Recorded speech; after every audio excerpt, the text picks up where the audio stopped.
Hello, and welcome back to segment 2 of the GP Strategies Performance Consulting Team series on optimizing learning in the manufacturing environment.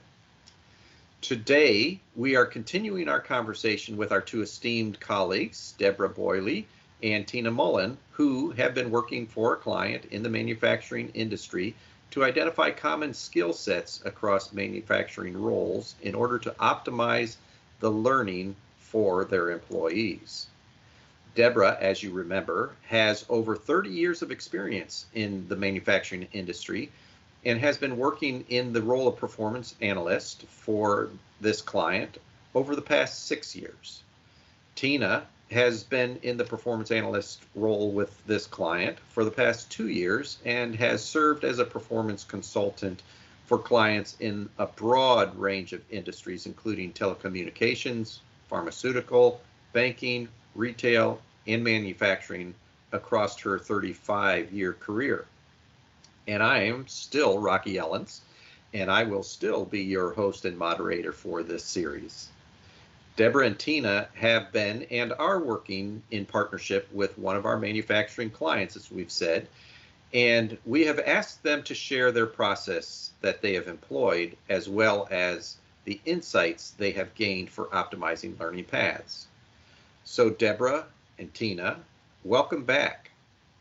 During our last session, we learned about the events in the client that were converging with those in industry that caused our client to take a hard look at their approach to learning for their manufacturing employees. And they were looking for commonalities across the various roles within the business. Today, we're going to learn about the approach that you employed and why you chose that approach. Thanks, Rocky. Indeed. Thanks, Rocky. We're really glad to be here. So Deborah, how about if I give this a go to start? Go for it. It's all yours. Okay. All right, then. So the work that Deborah started over 4 years ago centered on streamlining training by finding the core skills and knowledge that are common across multiple manufacturing roles.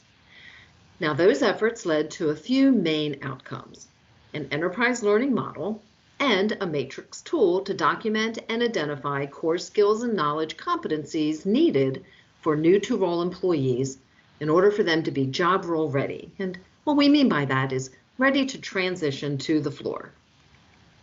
Now, as it happens in large organizations, we learned about a similar effort that was in play with the client's human resources team. However, that team was focused on increasing the qualified candidate pool for new hires, specifically through academic partnerships with trade schools and other similar educational institutions. Now, during our meetings with human resources, we found tremendous synergy between our individual work efforts. And at some point, somebody in the group said, "Eureka," and we decided that our two groups needed to get married. Now, seriously though, it didn't take long for us to realize that combining our two independent skill tools into one mutually governed tool that addressed competencies and performance proficiency was going to be a really huge game changer for the organization in terms of aligning the approach to hiring and training, as well as aligning expectations of performance.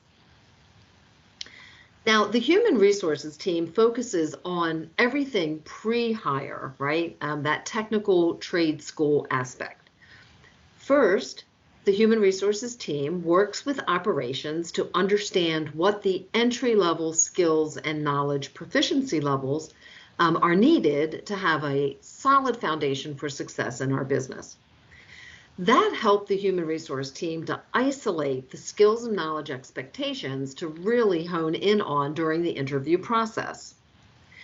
Next, they began working with trade schools and other institutions to align what is needed in the real world with what is actually taught within the academic curricula. That alignment alone has started to show real impact on the number of qualified candidates that we're seeing in our new employee candidate pool. So that's the HR perspective. all of that pre-hire skill and knowledge that's needed, and increasing that qualified candidate pool for us. Now, as we shared, Deborah and I focus on everything after that, the post-hire, new to role, and employee transfer needs of the workforce, up to and including upskilling and deepening skills as the employee progresses in the role. Now, we've been maturing our learning model and the competency model as we employ it for various job roles within the client's organization. We now have a tool that helps the organization address the full spectrum of learning needs because we've expanded our focus from new hire and new to role to the broader pre-hire to retire viewpoint. We are simply now able to address the entire employee career cycle while having a shared definition of what performance looks like on the job throughout that career cycle. So how about if I let Deborah talk about the learning model and how that has influenced the client? All right. Thanks, Tina. I will move on from there. So you have to think about it. Our client, they're not much different than any other organization. There's a perception out there that the training team can bring a person fully up to speed on everything that they need for a new job role. And that person's idea and expectation of what that on-the-job performance looks like, well, it varies. The perspective is that training should deliver a fully functional, ready-to-go employee, and the floor team simply shows the employee where they will perform their job. The perspective creates a perfect storm.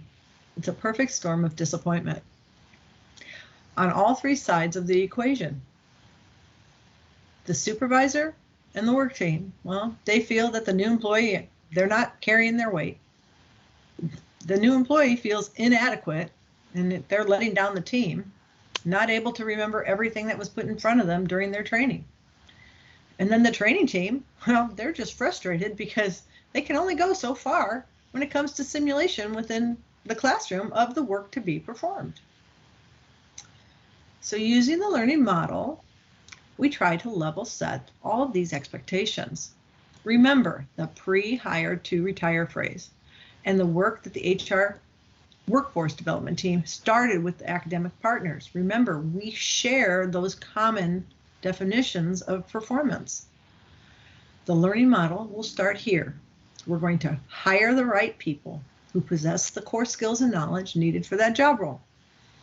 Then we're going to onboard them the right way to understand not just the company, but the vision, the mission, and the culture behind the company. Next, we need to set those expectations for the performance. We'll also need to equip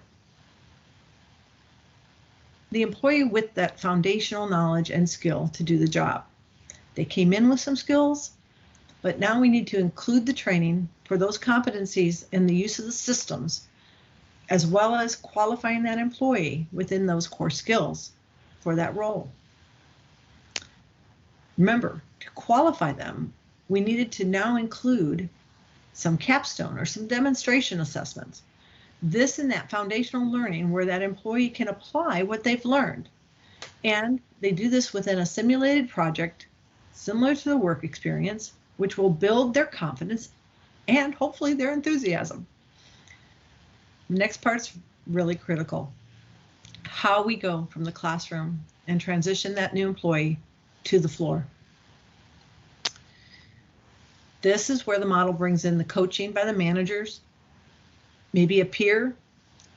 And this, well, we need to make sure that we have structured and situation-based on-the-job training. This needs to occur with these people. Part of this includes the access to those systems and tools that they need to access for their job. The performance expectations here are a very critical element. It's so important to provide specific, timely, constructive, and relevant feedback. The employee is now motivated to continue to do things the right way and to improve on the areas that they need improvement. Let's face it, this is not unique to manufacturing. The reality is that we train a tremendous amount of information in that new to role program. In most cases, when the employee needs to apply that learning, well, let's just say some stage fright happens. And they need a little gentle and patient reminder of what they learned in order to get off and running with some confidence. Transitioning the employee the right way, providing timely and relevant feedback. In our opinion, the most critical parts of this model. It can make you or break you. It can take that new employee to many, many levels of their satisfaction with the company, the satisfaction on the job, and even their confidence. Remember, we don't have a huge candidate pool out there anymore. We really cannot afford to lose these employees early in their tenure.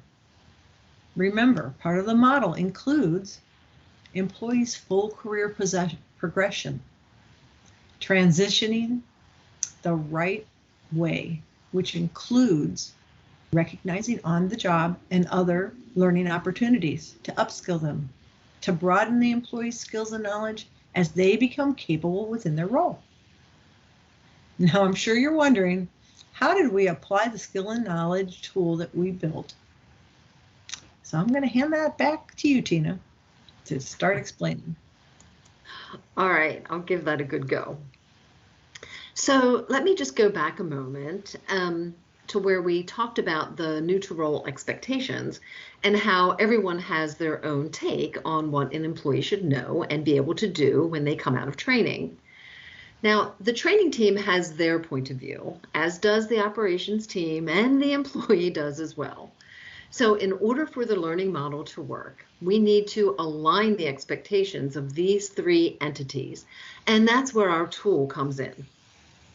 First, the tool outlines the competencies, the skill and knowledge that we've collected over the past 4 years.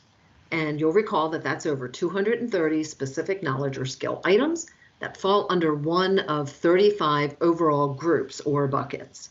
And competencies are then selected based on the role that is being evaluated. And we mentioned before that 230 is a lot of competencies, but not every role employs every single competency. So each of the competencies has a baseline definition. That is, we describe in general what performance looks like for each one, from the very basic, a 1 rating, all the way up to advanced performance, an 8 rating. And we work directly with the operational and learning teams, as well as subject matter experts, to customize each of these definitions for a role and select a rating for the post-training performance of each competency. Now, I'm sure you can imagine that there is a lot of discussion as we work through this process. And the really great thing is that there's flexibility in using our tool.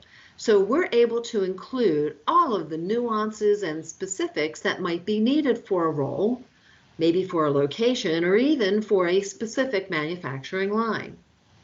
But you know what? When it's all said and done, we have a comprehensive list of the specific competencies needed for a role, along with a fully defined and shared understanding of the performance expectations for each of them. And what's best about it, it's one that operations training and even the employee can use to gauge individual performance. Wow, this is really great. Let me just put a point on the notion that the labor pool is shrinking. That's what we heard in session 1, right? And that means that corporations or manufacturing companies need to hire within. So you've developed a tool, you put all this data together to really go with the employee from hire to retire. Absolutely. This tool is a huge step forward. Yeah, it really is, Rocky, and we really, think that that's the game changer that we alluded to earlier. This tool helps us to solidify the learning model because each group can now associate the actions that they need to take to help a new employee reach and even exceed the expected performance. But you know what? There is a lot more that we can use this tool for, and that we do use the tool for. And one of them is the creation of learning paths. But that's a pretty lengthy discussion. So how about that we hold that for now until our next time together? Yeah, that sounds like a great plan.